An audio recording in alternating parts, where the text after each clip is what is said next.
Assalamualaikum warahmatullahi wabarakatuh. Selamat siang, Sobat Podcast.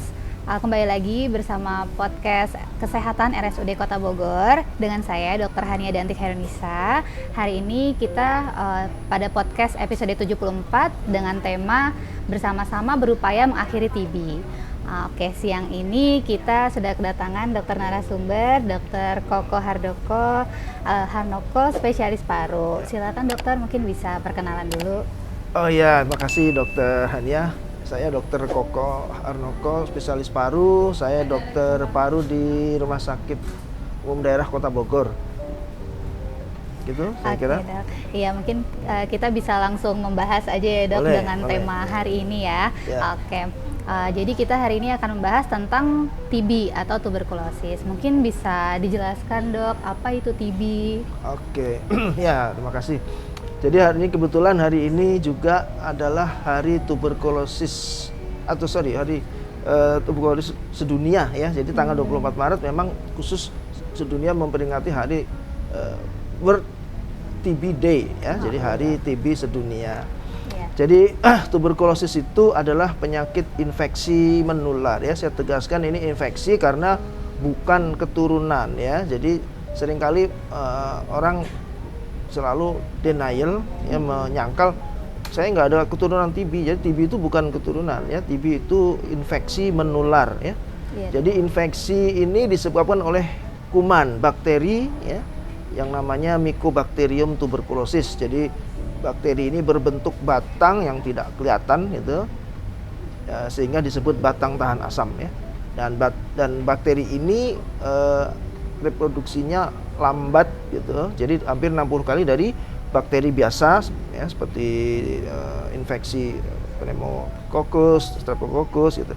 Itulah makanya kenapa pengobatan TB itu lama ya, tidak seperti penyakit-penyakit infeksi yang lain di paru, misalnya pneumonia itu mungkin hanya seminggu 2 minggu sembuh ya. Tapi kalau TB dia harus minimal 6 bulan.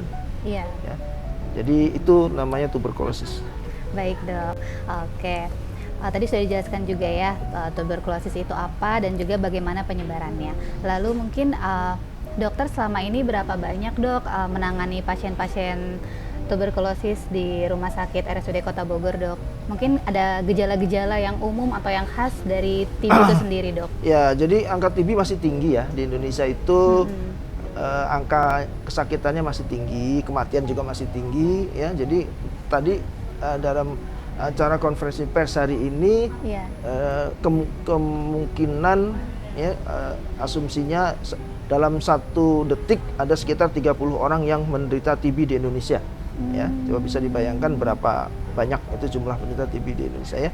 Jadi TB itu gejalanya dibagi 2 ya. Jadi ada gejala respirasi atau gejala yang dirasakan di paru-paru ya, dan gejala sistemik atau gejala lain yang berhubungan ya. Misalnya untuk paru-paru ada gejala di respirasi, batuk ya, biasanya ada batuk darah, bisa juga sesak nafas, sakit dada, itu nama gejala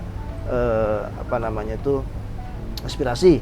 Nah, gejala lain, gejala sistemik ya seperti demam, kemudian keringat malam hari, nafsu makan yang menurun ya, kemudian berat badan makin kurus, itu gejala sistemiknya ya. Nah, dikatakan TB kalau tadi batuk lebih dari 2 minggu berturut-turut ya, disertai dengan ada demam, mungkin keringat malam hari, nafsu makannya turun, makin kurus badannya ya. Bisa disertai batuk darah. Nah, itu tanda-tanda orang menderita tuberkulosis. Jadi kalau tanda-tanda seperti itu segera ke puskesmas ya, karena di puskesmas juga sekarang sudah dilengkapi fasilitas ya untuk mendiagnosis TBC dengan cepat. Ya, jadi tidak sulit lagi ya akses untuk pasien mendapatkan diagnosanya itu. Ya, mendapatkan diagnosis atau penyakit dan pengobatan ya. Pengobatan juga sudah ada di puskesmas dan sudah lengkap, sudah bagus obatnya ya, sehingga diharapkan ya pasien-pasien Terdeteksi TB cepat gitu, jadi dan bisa dini diatasi juga dengan ya, Dok. cepat Iya. sehingga nanti pada akhirnya tujuan kita di tahun 2030 Indonesia bebas dari tuberkulosis. Amin. Gitu. Oke, lalu mungkin bisa dijelaskan dok bagaimana dokter mendiagnosis TB dan apa saja mungkin tes-tes yang bisa dilakukan dalam mendiagnosisnya. Jadi pertama tentu klinis dulu ya, klinis itu keluhan ya. Jadi kalau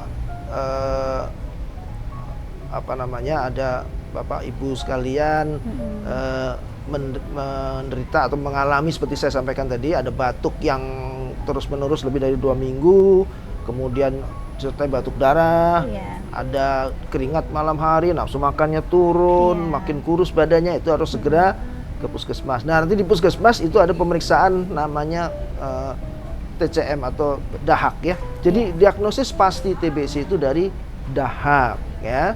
Jadi bukan dengan ronsen ya. Jadi utamanya adalah dahak. Makanya yang diperiksa itu. Kenapa? Karena dari dahak itu bisa menentukan ada atau tidak resistensi obat ya. Kalau dari ronsen nggak bisa, karena ronsen tidak bisa menilai ini orang TB-nya ada resistensi atau tidak ya, masih sensitif atau tidak itu. Jadi harus dahak, dan tadi dahak juga sekarang cepat ya. Jadi tidak seperti dulu aksesnya agak sulit, adanya beberapa puskesmas yang punya akses untuk pemeriksaan dahak, sekarang hampir semua puskesmas bisa ya. Dan sekarang pakai alat tadi Gene Expert namanya, jadi salah satunya Gene Expert, jadi untuk TCM ya, tes cepat molekuler, jadi cepat pemeriksaannya. Ya walaupun kenyataannya di lapangan lama karena kan banyak yang diperiksa, jadi mungkin nggak bisa ya, teorinya tes cepat dalam harusnya 60 detik jadi itu, cuman karena yang diperiksa mungkin banyak, jadinya mungkin perlu berapa hari ya. Tapi akurat, hasilnya akurat ya. Jadi itu cara mendeteksi TB ya. Tapi kalau dahaknya positif, sudah jelas itu TB ya. Tapi kalau dahaknya negatif, belum tentu bukan TB. Kalau memang dia ada gejala. Ya. Orang saya batuk kok lebih 2 minggu, berat badan makin kurus, dahaknya negatif, ya, belum tentu bukan TB. Nah, makanya perlu pemeriksaan lainnya, ya salah satunya dari foto ronsen. Jadi foto ronsen diperlukan hanya kalau memang pasien tidak bisa mengeluarkan dahak atau hasil dahaknya negatif. Ya itu namanya disebut TB paru klinis. Ya. Jadi kalau yang positif tadi TB paru bakteriologis. Baik dokter. Oke, tesnya sudah bisa ya di puskesmas, ibu-ibu, bapak-bapak semua. Jadi kalau misalkan ada keluhan atau gejala-gejala yang menyerupai TB bisa dites di puskesmas. Oke, selanjutnya dokter, mungkin apa saja cara-cara untuk mencegah penyebaran itu TB itu sendiri, dok? Oke. Nah jadi kembali ya, jadi TB kenapa bisa tertular TB? Tadi kan TB adalah penyakit infeksi menular ya. Jadi dia penularannya melalui droplet, ya droplet infection. Jadi artinya penderita TB yang belum diobatin, dia akan mengeluarkan droplet ya dari mulutnya pada saat dia batuk, pada saat dia bersin, pada saat dia bicara, itu bisa keluar. Nah itu bisa terhirup, jadi masuk melalui saluran nafas ya, karena TB itu masuknya ke paru ya, jadi bukan ke perut, jadi melalui saluran nafas. Nah masuk ke dalam paru-paru, kemudian terjadilah proses ya. Nah kenapa bisa ada yang sakit ada yang tidak ya, karena ini tergantung daya tahan tubuh ya. Jadi orang bisa terkena TB karena daya tahan tubuhnya yang lemah ya, karena kan sebetulnya orang itu, kita manusia itu diciptakan ada sistem imun ya, sistem pertahanan ya, kita sudah diciptakan, kita punya imun sehingga tidak mudah kita tertular penyakit ya. Nah, cuman kalau imun kita lemah ya kumannya yang akan menang ya, sehingga terjadilah TB ya. Nah kapan kita imun kita lemah ya? Satu, biasanya pada orang-orang dengan yang sistem imunnya nggak bagus, misalnya orang dengan diabetes mellitus yang tidak terkontrol, orang dengan HIV, orang dengan gizi buruk, ya itu imun yang tidak bagus. Tapi bisa juga mengenai orang-orang anak yang sistem imunnya belum baik, orang tua yang sistemnya sudah mulai menurun, ya itu risiko-risiko orang yang mudah tertular TB atau orang-orang yang merokok itu juga salah satu dia risiko mempermudah terjadinya infeksi di TB tuberkulosis gitu. Iya dok. Oke. Jadi tapi bisa nggak dok, misalkan pasien-pasien yang nggak ada gula atau nggak ada faktor resiko, misalkan, tapi tertular TB paru? Ya, masih bisa saja. ya, bisa saja kalau dia jelas pertama syaratnya dia kontak erat dengan penderita TB. Ya, satu rumah nih misalnya, tiap hari akan ketemu. Nah, terus kedua tadi sistem imunnya yang pada saat mungkin kontak dia imunnya sedang lemah. Misalnya tadi makannya tidak teratur, sering telat makan, istirahatnya kurang ya, sehingga sistem imunnya turun. Pas ada orang yang menularkan batuk depan dekat kita, kita hirup masuk, nah itu jadi bisa juga ya. Bisa juga ya, dok, bisa terjadi, makanya itu tadi ya. Jadi kita harus jaga imun ya supaya jangan mudah tertular tuberkulosis gitu. Oke. Berarti penularannya dari droplet tadi, betul, ya dok ya, bukan dari misalkan satu sendok makan sama-sama sendok makannya, enggak ya dok ya. Jadi lebih ke saluran nafas ya, saluran jadi droplet nafas ya. infection. Oke. Kita lanjutkan untuk pengobatan itu sendiri, dokter. Mungkin obat-obatan yang sekarang digunakan untuk pengobatan TB itu apa, dok? Ya, jadi TB itu pengobatannya lama ya. Jadi pengobatan TB itu 6 bulan, minimal 6 bulan. Jadi 6 bulan itu nanti dibagi dalam 2 tahap ya. Jadi tahap pertama namanya fase intensif. Ya, itu selama 2 bulan pengobatan dengan 4 macam obat ya. 4 macam obat diminum yang kalau dalam obat program itu digabung jadi satu. Namanya kombinasi dosis tetap ya. Jadi ada 4 macam obat digabung jadi satu selama 2 bulan ya. Kemudian 4 bulan berikut masuk fase lanjutan. Fase lanjutan itu cukup obatnya hanya 2 macam saja, hanya rifampicin sama isoniazid saja. Jadi selama 6 bulan, kemudian nanti selama 6 bulan itu nanti ada 2 kali evaluasi ya, evaluasi setelah fase intensif, kemudian sama evaluasi akhir setelah pengobatan ya. Kalau hasilnya sputum dahaknya dari positif menjadi negatif, ya klinisnya juga sudah membaik, selama 6 bulan ya selesai, sembuh pasiennya gitu. Iya ya. Dok.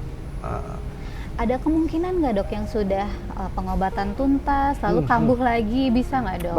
Banyak sekali. Banyak ya dok ya. Jadi kan kuncinya sama tadi ya. Jadi ini kan menular gitu. Jadi kalau masih saja gaya hidupnya nggak bener gitu ya, tadi yang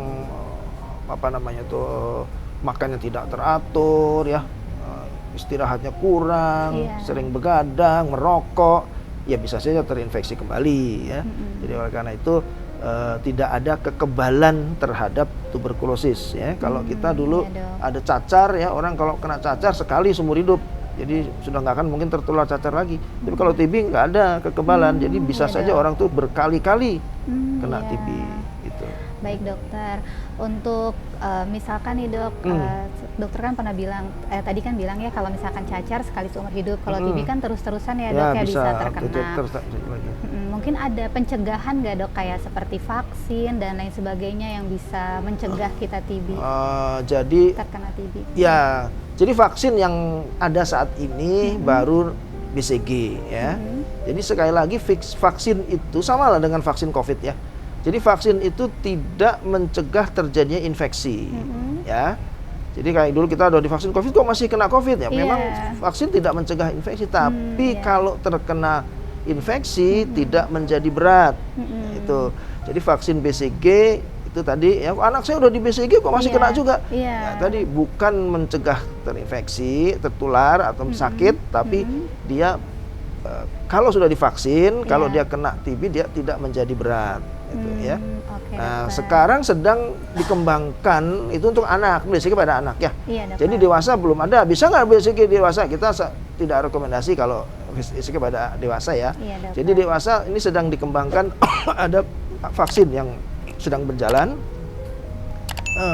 belum di belum di launching gitu, tapi mudah-mudahan dalam beberapa tahun terakhir ini, nanti beberapa tahun lagi sudah ada vaksin yang bisa untuk satu tadi mencegah penularan pada dewasa dan yang penting mempersingkat pengobatan ya, karena lama pengobatan ini salah satu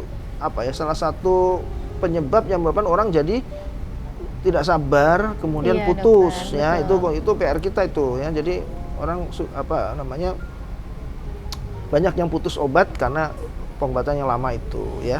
Nah, mudah-mudahan dengan vaksin yang baru, ada obat-obat yang baru, pengobatan bisa lebih singkat ya, bisa kurang dari 6 bulan. Mudah-mudahan sih. Iya. Mungkin seperti yang tadi dokter bilang ya dok, dengan lamanya pengobatan, jadi kan pasiennya bosen ya dok ya, jadi sempat nggak tuntas mungkin pengobatannya, nggak sampai 6 bulan. Nah kalau kondisi seperti itu bagaimana dok?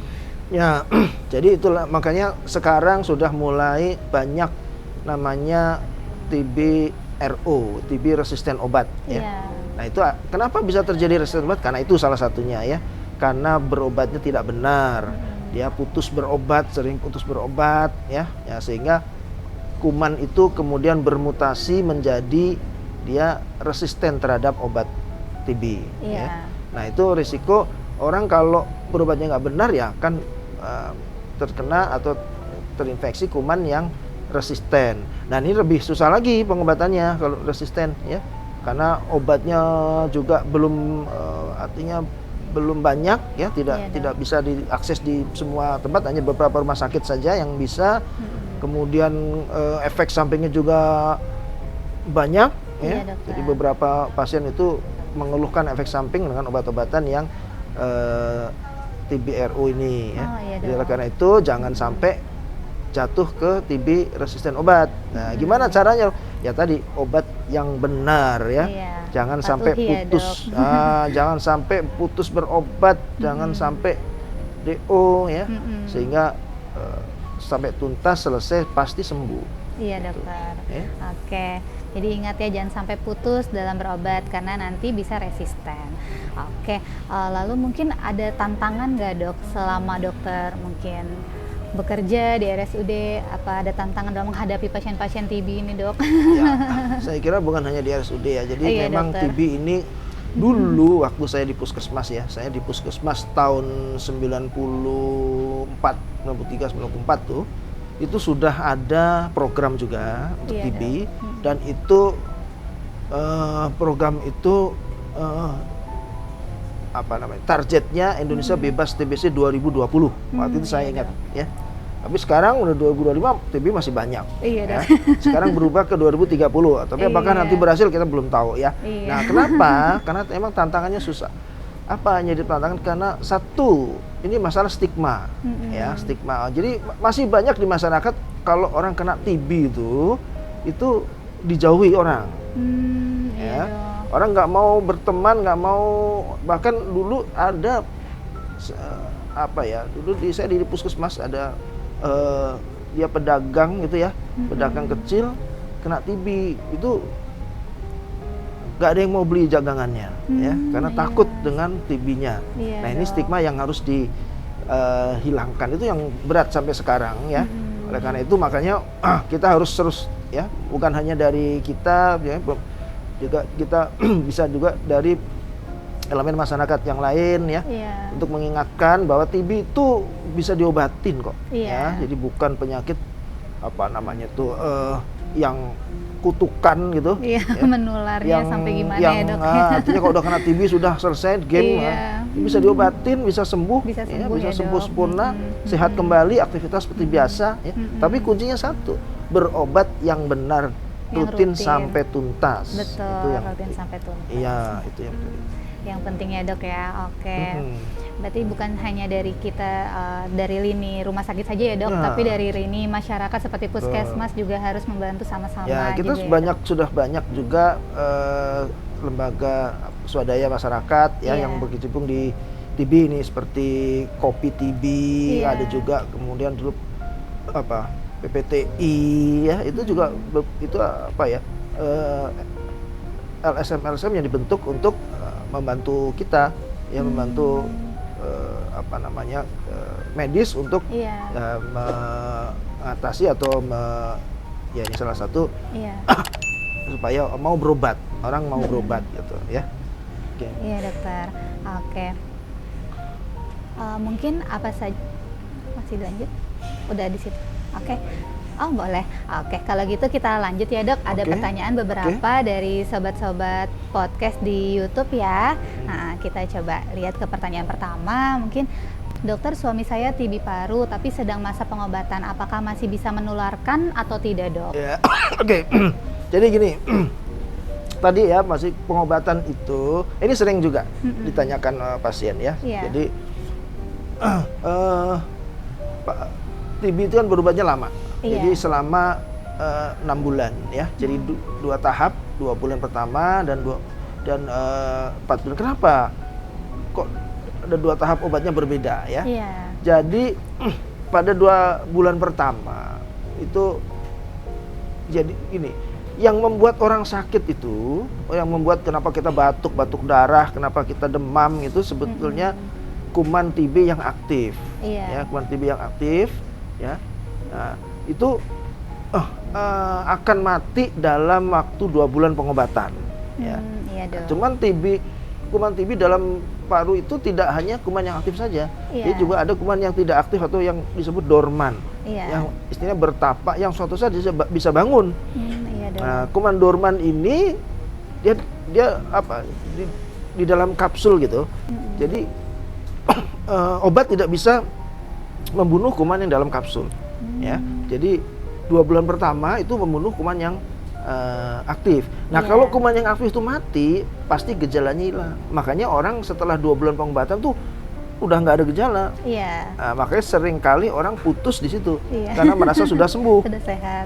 Padahal itu masih ada kuman yang dorman ya. Nah, dorman ini tidak perlu obat yang tadi yang tahap pertama, cukup obatnya hanya 2 macam saja sama 4 bulan. Nah, jadi terapi lanjutan itu untuk sterilisasi istilahnya ya, untuk membunuh kuman-kuman yang suatu saat dia bangun ya, yang dorman.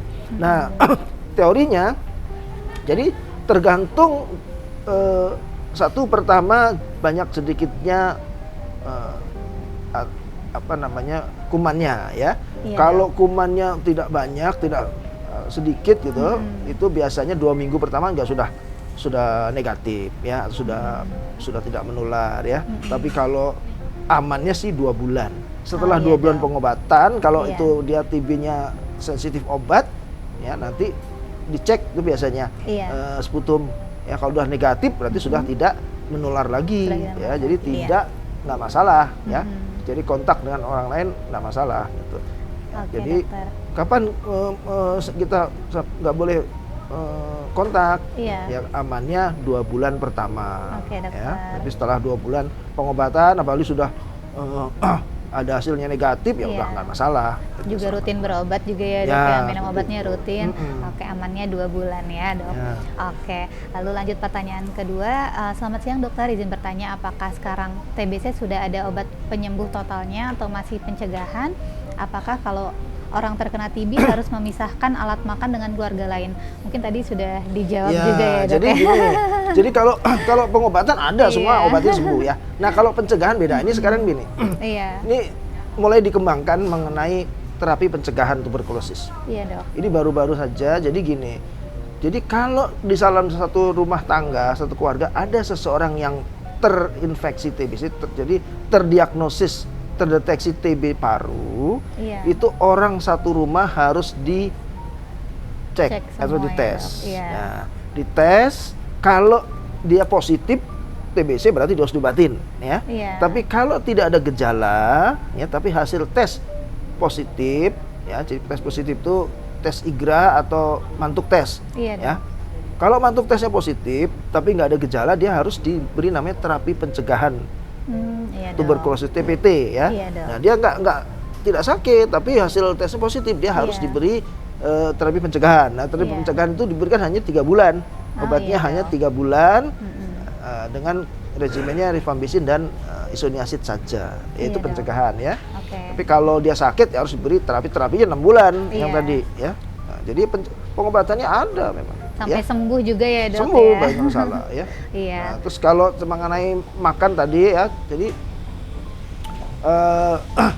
karena penularannya melalui saluran nafas, jadi Iya. bukan lewat mulut ya. Iya. Nah, jadi tidak masalah karena toh makan nggak dicuci ya, pakai sabun, pakai itu juga bersih sih ya, tidak akan sampai kecuali memang nggak suap-suapan yang tidak cuci ya. Iya, Dok. Nah, jadi suap-suapan 1 TB ya itu tentu ceritanya beda ya. Iya, maksudnya mungkin Dok makan bersama-sama satu keluarga gitu ya, Dok. Ya kalau Masih nggak kalau apa-apa ya, Dok, kalau ya. dia kalau dia batuk di depannya ya bisa menularkan, makanya dia harus pakai masker atau iya. kalau batuk tutup ya. Iya. Tutup jangan Jangan di depan keluarga yang lain mungkin ya, Dok. Gitu ya. Itu sebaiknya sih memang harusnya ya tidak bareng dulu Iya, satu Dok. itu Oh, ya iya. satu. Tapi ya tidak perlu dijauhin ya, perlu diisolasi soalnya ditaruh di gudang ya, enggak juga ya. Nah, jadi Iya, kamar Dok. sendiri sebaiknya, terus Iya. ya makan tetap makan biasa, tapi Seperti mungkin biasa. kita jaga itu Agak aja. berjalan. Masker ya, Dok. Nah, dia sebenarnya masker itu Di ya. rumahnya ya. Oke. Mungkin pertanyaan selanjutnya, kerabat saya ada yang sedang pengobatan TB, apa benar kalau 1 hari lupa minum obat pengobatannya diulang lagi dari awal, Dok? Ya ini kan ini dulu apa maksudnya ini dari dulu nih, saya juga zaman di puskesmas juga begitu. Jadi sebenarnya nggak begitu ya. Jadi ini supaya orang jangan lengah aja, jangan Iya, menganggap Dok. enteng ya pengobatan Pengobatan. itu. Jadi tidak ada itu dari lagi enggak ya. Jadi kalau misalnya lupa, namanya orang tempatnya lupa, bisa aja orang lupa ya, nggak mungkin orang ingat terus. Jadi bisa saja lupa, nggak minum sehari nggak masalah ya, tinggal tetap lanjutkan besok gitu. Nah yang tidak boleh tentunya sering lupa, itu yang nggak boleh. Yang lupa besok minum, besok lupa lagi, nah Iya, itu nggak Dok. boleh ya. Nah, jadi kalau dia yang tidak boleh atau bukan tidak boleh, yang harus dimulai dari nol lagi atau dicek awal lagi kalau dia berhenti 2 minggu berturut-turut nggak minum iya, Dok. obat ya. Kalau dia 2 minggu berturut nggak minum obat, itu Iya. harus dites lagi Iya. ya, apakah positif kembali atau dia negatif ya. Nah, kalau dia positif kembali berarti dimulai dari nol lagi Iya. ya. Tapi kalau dia negatif ya itu bisa dilanjutkan obatnya Oh iya, ya. Jadi Dok. bukan Oke. sehari nggak minum ya. Nggak. Sekali minum berarti harus diulang lagi enggak ya, Dok? Nah, Ya, masih enggak ada bisa itu. ya, Dok. Oke. Mungkin dokter ada pesan yang ingin disampaikan kepada orang-orang yang mungkin terkena TB saat ini atau lagi dalam pengobatan TB saat ini, Dok? Ya, jadi jadi berobat satu pertama ya, obatnya sesuai dengan anjuran dokter ya. Satu pertama, obat TB itu diminum sekali sehari ya, tergantung berat badan ya. Iya. Ada yang diminum sekali minum 2 tablet, ada 3 tablet, ada 4 tablet ya. Diusahakan jam minumnya ya teratur. Iya. Artinya kalau diminum pagi hari ya pagi hari terus. Nah, disarankan memang harus perut kosong. Jadi iya, perut Dok. kosong itu 1 jam sebelum makan atau 2 jam setelah makan ya. Oh, iya, Dok. Nah, tergantung mau pagi hari sebelum makan pagi 1 jam Iya. atau malam hari mau tidur ya setelah makan malam ya. Iya. Nah, itu boleh ya. Iya, Nah, Dok. diminum harus rutin, Iya. jangan loncat-loncat, jangan bolong ya. Ya selisih 1 menit, 2 menit, 1 jam ya nggak apa-apa. Tapi Iya. jangan hari ini pagi, besok malam, besok sore gitu ya. Jadi kalau pastikan bisa teratur. continue itu. Iya. Nah, terus kedua, kalau ada efek samping, ada keluhan yang tidak nyaman ya dengan minum obat itu harus segera lapor. Iya. Ya lapor ke dokter, ke tempat pengobatan. Ya kok saya mual-mual ya, kok saya muntah ya minum obat. Nah, dokter Iya, nanti Dok. akan periksa. Ya mungkin saja ada efek samping obat ya. Iya, Dok. Tapi kalau nggak ada apa-apa, ya teruskan. Nanti kalau ada efek samping, dicek lagi ya, dievaluasi, nanti diberikan obat-obat tambahan, mungkin atau obatnya bisa diubah cara minumnya, atau bisa juga diganti obatnya dengan yang lepasan ya. Jadi tidak yang FDC itu, tidak yang kombinasi dosis tetap, yang program itu bisa dipecah, dilepas jadi satu-satu gitu. Disesuaikan Ya. lah Nah, ya, jadi Dok. kalau ada efek jangan berhenti sendiri. Iya. Wah, ini dokter dikasih obat dikasih obat bukan makin baik malah makin parah nih, saya nggak mau muntah-muntah, nggak bisa makan ya. Itu mungkin saja efek samping obat. Jadi mesti lapor ke dokternya. Jadi bukan di stop sendiri ya. Iya dokter. Nah, karena kalau stop sendiri ya nanti TB-nya makin kemana-mana ya. Iya, malah resisten ya dok ya dengan obat ya. Oke, mungkin cukup ya dok segitu. Kita tutup, kita akhiri podcast hari ini. Mungkin bisa dipromosikan jadwal praktek dokter di RSUD dok. Setiap hari apa mungkin jadi, dokter? saya kira satu, ini pertama ini hari ini tadi saya sampaikan ya, hari ini adalah Hari TB sedunia 24 Maret atau World TB Day ya. Jadi temanya kali ini adalah giatkan. Ya, giatkan itu singkatan dari Gerakan Indonesia Akhiri Tuberkulosis dengan komitmen dan aksi nyata. Ayo mari kita sama-sama berkomitmen dan beraksi nyata untuk mengakhiri tuberkulosis di Indonesia tahun 2030 ya. Semoga bisa tercapai apa yang ditargetkan. Ya. Nah, saya sih di RSUD praktik hari Senin, Selasa, Kamis, Sabtu ya jam 11 sampai selesai. Oke, Selasa, Kamis, Sabtu mungkin kalau yang mau bertemu dengan Dokter gitu, Koko di RSUD Kota Bogor bisa ya dok. Oke, mungkin teman-teman sobat podcast Kesehatan RSUD Kota Bogor, kita akhiri podcast hari ini. Terima kasih banyak yang sudah menonton. Jangan lupa subscribe channel dan juga like dan komen yang banyak-banyak. Oke, terima kasih. Sampai jumpa kembali di podcast selanjutnya.